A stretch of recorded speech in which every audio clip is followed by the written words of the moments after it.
ဟဲ့ကိုကကိုဒီအိမ်မှာနေဖို့အတွက်ဆွေးနွေးတိုင်ပေးမယ်နော်တောင်းစရာရှိရတောင်းသူ့နေဖို့အတွက်နင်တောင်းရမယ်နော်အဲ့မှာโอเคနော်အဲ့ဒါဟိုကကီအဲ့ဒါဆိုဖီယာအပြင်မှာပဲအိမ်မှာโอเคနော်ကီကတော့ဘာမှမပြောတတ်ဘူးဆိုဖီယာโอเคဆိုရင် black က okay ပြီးသား black ကအခုတော့10ရောင်တော့ဖြစ်နေတယ်โอเคကိုဆွေးနွေးတိုင်ပေးမယ်အဲ့မှာနေဆွေးနွေးတိုင်ပေးဒီမှာပြန်လာတယ်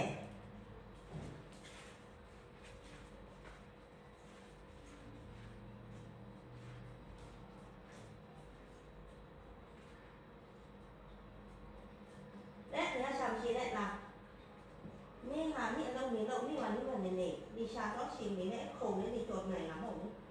你看那光瓜豆呢，咱们那个。啊，这个不比那啥呀？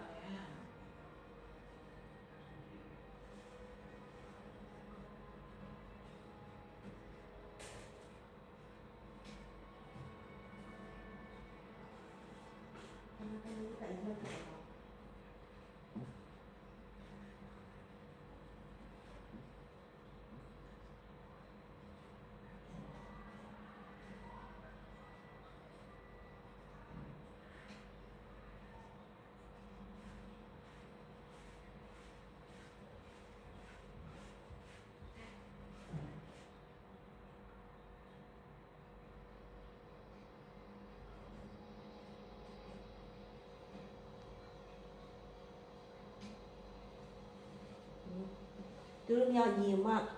ကီကီကဆိုဖီယာငယ်ငယ်တော့ထိန်းလာတယ်နင့်လိုမျိုးအရွယ်မှာသူထိန်းလာတာပဲကီကီက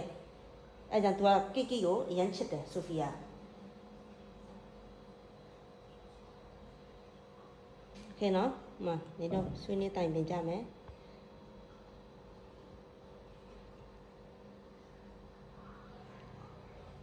ရုပ်ကြောင်မျိုးနဲ့ရောက်တော့မှမတဲ့ကြဘူးဆိုတော့မပြောတတ်တော့